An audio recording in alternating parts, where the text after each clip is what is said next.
so I'm so excited to share this story. It's been such a while and I wanted to share it. So before I lose all my excitement, let me just go ahead and share the experience with you.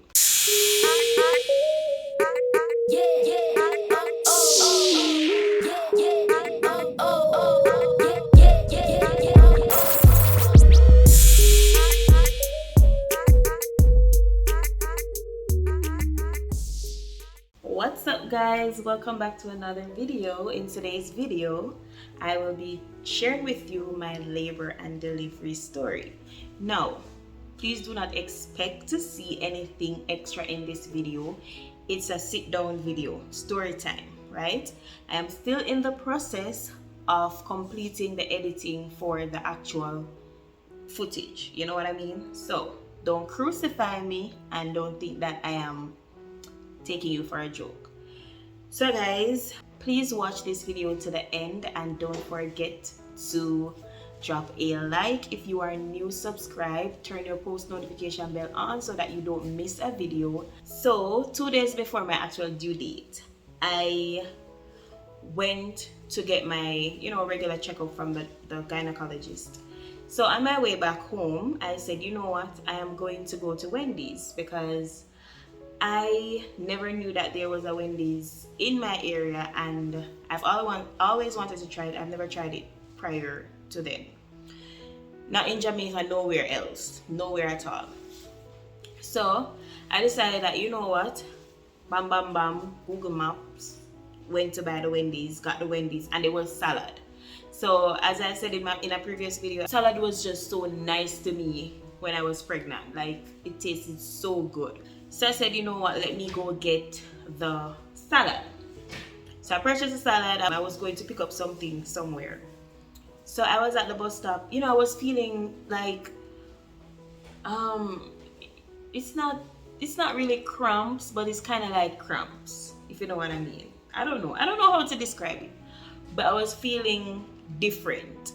So I said, you know what, my husband called me and I told him that I'm going to pick up something. He should come for me. So I was there at the bus stop waiting, and persons actually saw the pain on me because a lady was passing by and she was like, but she was on the opposite side, and she was like, do you want a lift? I'm gonna come and give you a lift. I was like, no, I'm okay. So anyway guys, he came and I told him that I am not feeling so good, but I just didn't know how to describe it. So I went home and I was talking to my mother. I said, you know what, let me call my mom and my sister and let them know how I'm feeling. So they said that, you know, that you're in labor. At this time, it's now, when I went to get the salad, it was like after 4 or after 5 p.m. And then when I went home and I called my mother, it was like after 8-ish, after 9. So I told them I'm feeling different and I described it, and they were like, you know, you're in labor. And I'm like, no, ain't no way I could be in labor and feel this easy. You know what I mean? So they were saying, pack it, get your stuff ready and all of that. So I'm like, I'm going to bed, ain't nothing wrong. So when I said that, no, I felt like the pain got intense. So I'm like, probably it's actually labor. So I felt like it gave me a break, right? And then a few minutes after, it started back. But I told them I've been feeling that way from earlier, but the break was so long, and they said that if you're in labor, you usually feel it like a couple minutes. So pain like a few minutes and then pain like a few minutes. But it was not like that. It was the break between it was like hours or a lot of minutes. So it didn't feel like labor. It didn't feel like what persons described. So my mom was like, it's not gonna hurt. The most they can do is send you back home. So go check it out. Well, while she was saying that, my husband, because he went on the road, he was back, and my mom said, take her to the doctor. Decided that, you know what, let's go, because why wait until later? Anyway, got my stuff and I went to the doctor. When the doctor checked me, guys, I was 4 centimeters dilated, which means I was in active labor, the beginning of active labor. So they said if it was less, they would have sent me home. But the fact that it's 4, it means that it's no time to have baby. So they admitted me and all of that, string me up, blah blah blah. So guys, at this time, because I already said I was not gonna take epidural, none of that. At this time, I was using the techniques that I learned to manage the pain and, just do my thing. Because I feel that the little pains leading up, like the Braxton Hicks, those are the pains and other cramps leading up, they kind of prepare you. Because the first time I felt that pain, when I was not in labor, I had to go to the hospital immediately. And they sent me home and said that, it's just lack of exercise. That was hotter than the pain I was feeling at 4 centimeters. So, I started to get nervous because I'm like, it's happening, guys, it's happening. But a part of the pain technique that I learned, it says that you should not be nervous, don't be anxious, don't focus on the pain, or the pain will feel more than it actually is, which it does work. You just have to convince your mind that it's a natural process and it's gonna happen, and it's not that serious, even though it is very serious. So, the doctors asked me for my docket, gave them, and in it was my birth plan, which tells them that I don't want any epidural. I also want to eat throughout labor. I don't want any intervention unless I ask for it. A whole lot of stuff. Where they checked me was in the triage, and then afterward they sent me to the labor and delivery room, right? So in the labor and delivery room, I also put in my birthing plan that I want to labor in water. So yeah, I labored in water before I actually got down to the nitty-gritty. The nurse was there with me. Oh my gosh, I love the nurses and doctors at this hospital. Like, I have to, someday I have to return and give them something because they were so amazing. So the nurse that was with me, Amy, big up you, she was there with me right throughout the night, encouraging me and all of that. And she was like, I am so strong for not wanting epidural and all of those stuff. And guys, whatever it is that I asked for, she was just there with me, because I told her I want to honor my body. So if my body tells me that I want to eat something, I want to eat something. Whatever it told me, then that's what I did, and she worked with me. So I told her at that point I was feeling to go in water. So, my husband, big up you, nice husband, so turned on the shower and, he got it ready, and I went in there. He was there holding the shower head wherever I needed the water, which was in my belly area, the warm water and all of that. So that helped, guys. It did help with the pain. However, when the contractions hit, I could not sit in the tub because certain position just didn't work well with it. So I had to stand up, and then at one point I felt like sitting on the toilet seat. I did that, but I was so scared because people saying, "Oh, baby, you're gonna drop out in the toilet." I was so scared. So I didn't stay long in that position, but it helped.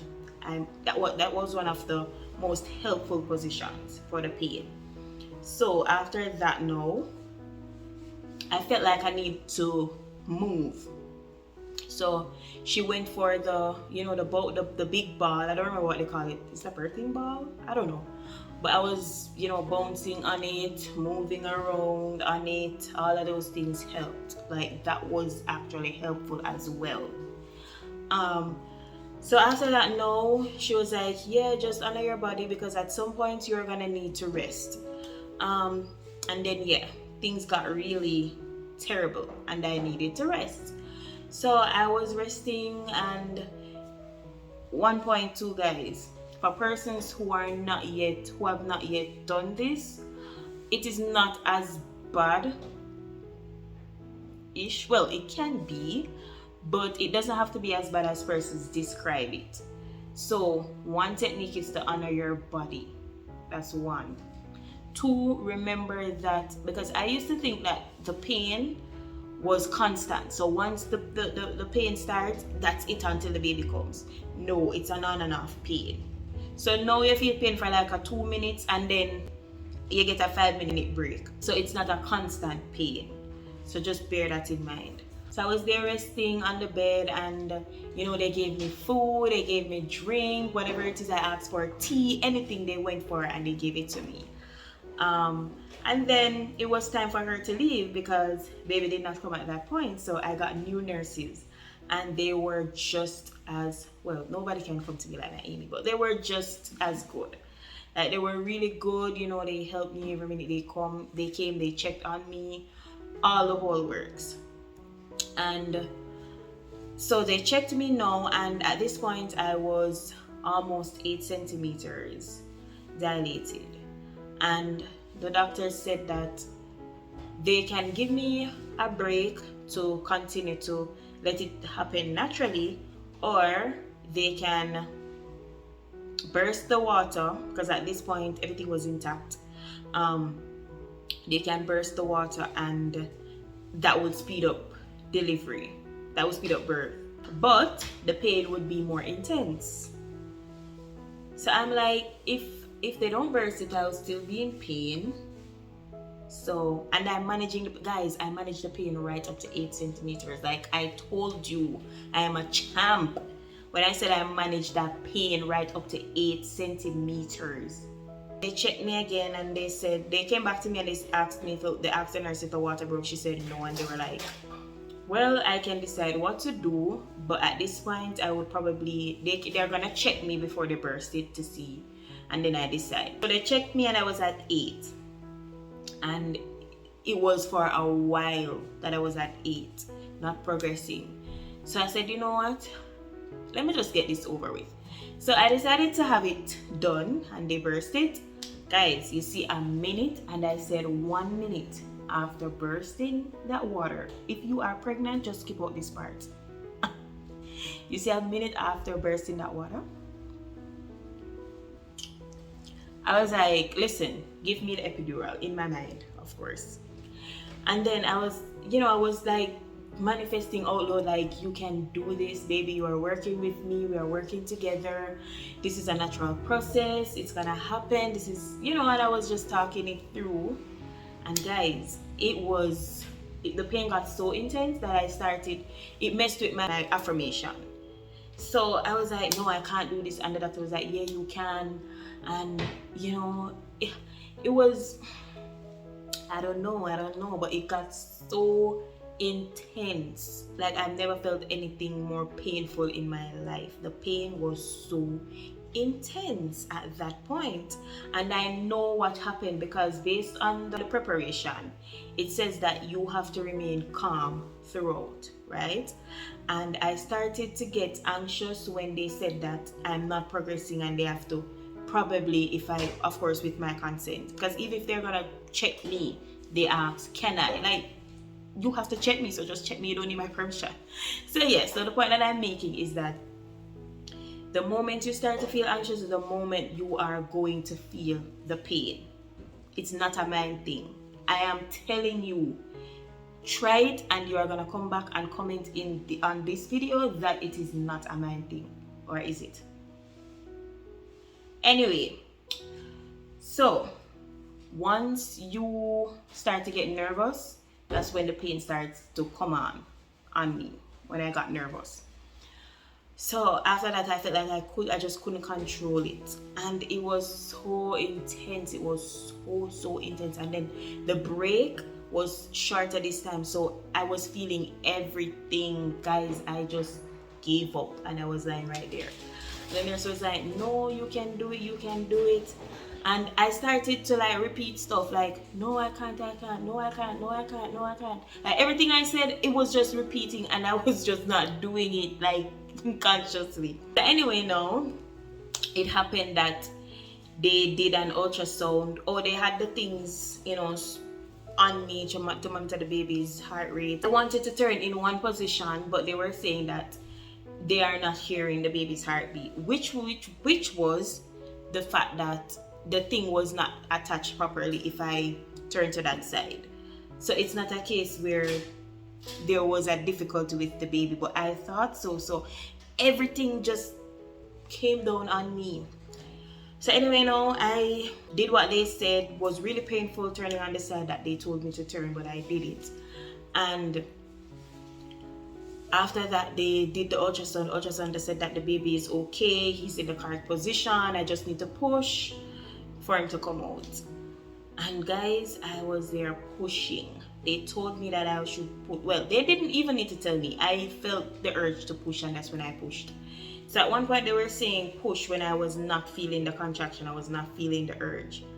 And I said to them, I can feel it. I am getting a tear. So said, so done. 2nd degree tear. So I literally heard the tear when it was taking place. I heard it. I pushed, and I was clearly not pushing properly because they said I should. I don't even remember, but I was pushing like, and they said no, I should, you know, that kind of thing. And the baby was halfway there, and they were like, yeah, we can see him, you just need to push, you can feel him. And I felt like it felt so disgusting when I touched the head. It felt so disgusting. And then I was like, okay, then this is hope. And then I started pushing until my bundle of joy was finally out. Like, I cried, guys. He was so beautiful. Like, honestly, like, you know, when babies are born, their skin is like white and disgusting, and my baby was not like that. Like, his skin looked like rubber. I was wondering if he was real. Like, his skin looked different. He was so pink, and the only thing that was on him was blood. And you know, they cleaned him, gave him to me. I wanted to spend some time before they cut the cord, which I did, and we did some skin to skin and all of that before I decided to pass him to his father. So yeah, they took really good care of me. And if I missed the place, because when I was giving birth, I vomited, I pooed, I peed, and I was like, oh no, I pooed on myself. And they're like, no, it's okay. And they cleaned it up. Like, honestly, nurses should be paid a lot of money. It's no joke. They were doing janitorial work, they were doing nursing work, they were doing counseling work, everything all at once. So yeah, nurses and doctors should be paid properly. So when the baby was born, now, you know, the mess and all of that, I went to the washroom. I told them that I want to use the washroom. I went there, and I messed all over the place with blood, and they were like, no, it's okay, we're gonna clean it up. You know, I was just so grateful, so thankful for them. Yeah, they took really good care of me. They were there around the clock. They took care of the baby so that we could get some sleep. They gave us food. The hospital was like a 5-star hotel. Well, 3-star because they're on a pool and sun at the day. But yeah, the hospital was really, really good. The meals were like, you can see where your money is going. It was free, but when I say money, I mean tax. So it was really good, guys. It was a great experience. And actually, when I was going home, I had a bit of baby blues because I really didn't want to go home, because I knew that once I reach home, I would not have the help that I had in the hospital. So it was just the 2 of us. But while in the hospital, you know, they come and they check on the baby during the night. I really didn't want to leave, and then I started to feel so sad, so anxious. And the nurses said that, you know what, I'm gonna extend your stay a bit until the baby poos, because the baby pooed inside of me, but they wanted him to poo again before releasing us. So they were saying they're not gonna release us until at that time. So we spent 4 days, 3 nights in the hospital. Like a real hotel getaway. So I was very grateful for that. I didn't have to cook, because of course somebody cooked for me. I didn't have to really get up throughout the night, because the nurses were there to assist. Nothing happened to us. You know, the only thing was that the tear for me. The baby was healthy, passed all his tests. The only thing was because he was stuck in the canal, he had some capillaries burst in his head, so it resulted in a swelling. But aside from that, nothing major.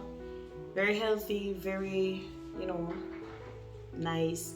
And guys, from in my hospital bag video that I did previously, I really didn't need to take anything. They gave me pads, they gave me towels, they gave me rag, they gave me soap. They also had everything for the baby. So the baby had like a change table area where they had diapers, they had cream for the, you know, diaper rash, every single thing. They had clothes for the baby, but the fact that I brought clothes, I just put him in our clothes, and I felt more comfortable doing that. They teach you how to breastfeed. So if you are a first-time mom who does not know anything, they will help you. They show you how to latch. They had breastfeeding classes. They had somebody who came to me directly in my room. And then up to 2 months after delivery, you get nurses to come to your home to check on your stitching, check the weight of the baby. If you have any concerns, if you want somebody to talk to, you know, they were actually there. So I'm not gonna lie, guys, it's a great experience. The only thing is that persons didn't say that I would have my period for so long, like for 5 weeks. I flowed for 5 weeks. I didn't expect that. That was kind of frustrating because usually I would flow for 3 days. So I was like, 5 weeks, oh my gosh, this is so ugh. But yeah, nobody said that to me.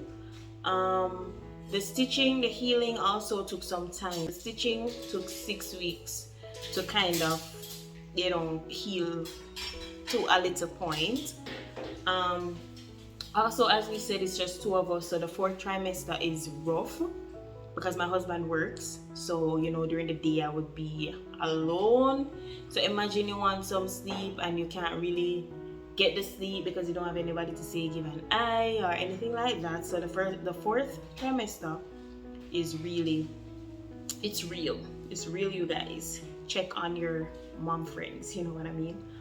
But I am strong. I am managing. We learned a routine and we're just working with that routine, and it is working so far. Clearly when school resumes, it will be a challenge, but it's just to get in the groove. Anything you're doing, once you're in the groove, then everything will just come naturally, or it will improve.